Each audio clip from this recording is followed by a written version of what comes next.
Hey, this is Kenny from Kenny's Audiophile Record Reviews. Thank you very much for viewing my channel. I really appreciate it. Please like and subscribe. I appreciate that as well. In this real quick video, I'm going to do a comparison between three sources of the Phoebe Snow self-titled album, Phoebe Snow. I'm going to compare an original pressing, which this one is. I'm going to show you the label of that pressing. I believe it's the original pressing. It has 1974 printed on the label. I'm going to pair that with the SACD issued by Analogue Productions. And I'm going to compare also the Analogue Productions 45 RPM version of the record. So I'm going to compare those three sources. This album was issued in 1974, and it's amazing effort on Phoebe Snow's part. Please forgive me, I refer to my notes. And Phoebe Snow had a very soulful but yet delicate voice that was simply beautiful. It was beautiful. That's the way I describe her voice. She was an exceptionally talented singer and vocalist, one of the greatest, in my opinion. Her voice also appeared, singing on many television commercials as well. She was an amazing artist. Too bad she had to leave us too soon. Great vocalist and singer. But this album was issued in 1974, and she was surrounded by an all-star cast. And I'll just give you a small sample size. It was Phoebe Snow on guitar and vocals. Zoot Sims, a great tenor saxophone player, appears on 3 songs on this album. Teddy Wilson, the great piano player, appears on 1 song, Harpo's Blues, on this record. Dave Mason on electric guitar on 1 song, and Bob James plays organ, I believe, on 5 songs. My 2 favorite songs on this album are Poetry Man and Harpo's Blues. Those are the standout songs on this album, although there's several others that are actually quite good. And it's she does an amazing job, I should say, on playing the guitar on this effort as well. She was underrated guitar player. Before I get into the comparison, I just want to mention this, in that doing these comparisons are difficult, especially when you have one turntable. Actually, I'm using one table at a time, and one SACD player, because you have to go back and forth, back and forth, back and forth, and memorize what you heard. So that is a lot difficult than people realize, memorizing what you just heard. And if there's like a slight difference between recording A and recording B and recording C, you have to discern those differences, and it's very difficult at times. Another thing is, these comparisons can vary wildly at times between audiophile to audiophile, music lover to music lover, because our systems are different. Our systems set up are different. Somebody might have a greater, more ground system than me, and their results could be different from mine. Also, your personal opinion what good music should sound like could be different to me. So your appreciation for one recording might be different than my appreciation for the same recording, based on our personal opinions of what good music could sound like. Give you some, at least some disclosure anyway. I'm using a Riga P8 turntable with a Feta 3 cartridge during this for the LP side. And the SACD side, I'm using a Sony XA9000 ES Super Audio CD player. But I'm gonna give you a little taste of a flavor of what I'm listening for when I did these comparisons. For example, on Harpo's Blues, Phoebe Snow's voice appears on the center of the soundstage.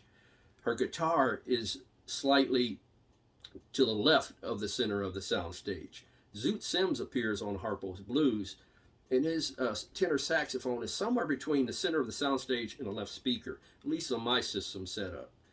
And Teddy Wilson, his piano on Harpo's Blues, is from the right speaker.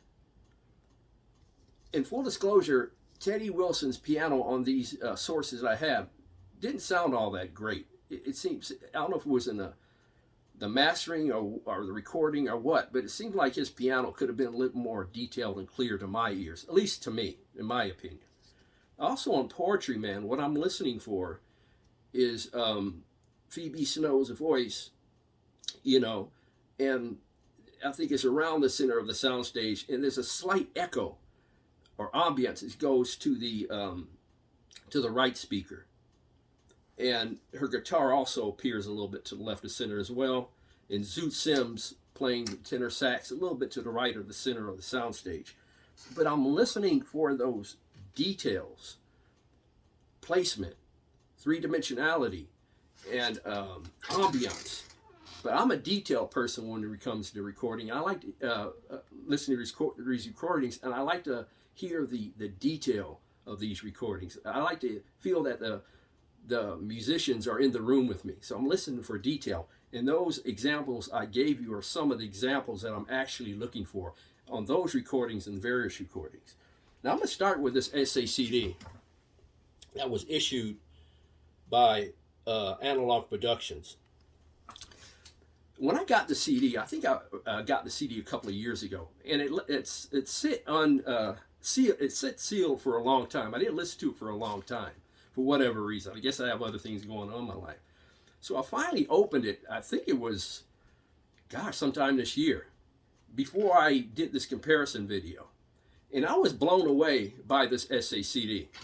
I was literally blown away by this SACD.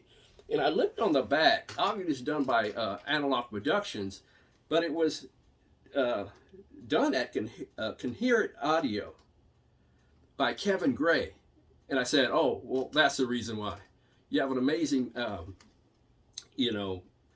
mastering engineer, Kevin Gray, done at Coherent Audio. And this literally sounds spectacular for SACD, in my opinion, to my ears, on my system. So I'm going to get to the comparison now. And I'm going to start for 3 and go down, up to number 1. And believe it or not, what comes in third is the SACD. As spectacular as this sounds from a digital source, like I said, it's very detailed.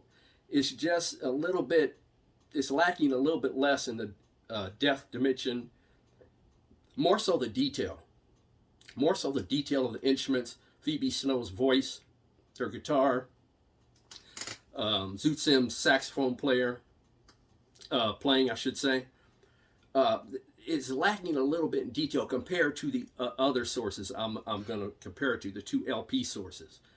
And it's not that this is bad. This sounds spectacular for SACD. It sounds great. So this comes in third. A step up from that SACD in detail is the original album. It's not a huge step, but it's a step nonetheless, especially when you listen to the detail of Phoebe Snow's guitar playing. It's more, you can almost feel it a little bit more. You can feel in some sections, I think it's on Poetry Man, how her fingers are, make contact with the guitar a little bit more hard, and you can hear that detail a little bit more on the vinyl pressings, the analog sources. So the original pressing is a little bit of a step up from the SACD, in my opinion. And what wins out, comes in first, is Analogue Productions Acoustic Sounds 45 RPM version of the record. To me, this is the premier version, at least in terms of what I have. I just have 3 sources. So that wins out because, again, that's another small step up from the original pressing in terms of the detail of the instruments and hear the musicality of the musicians, a little bit more detail to my ears.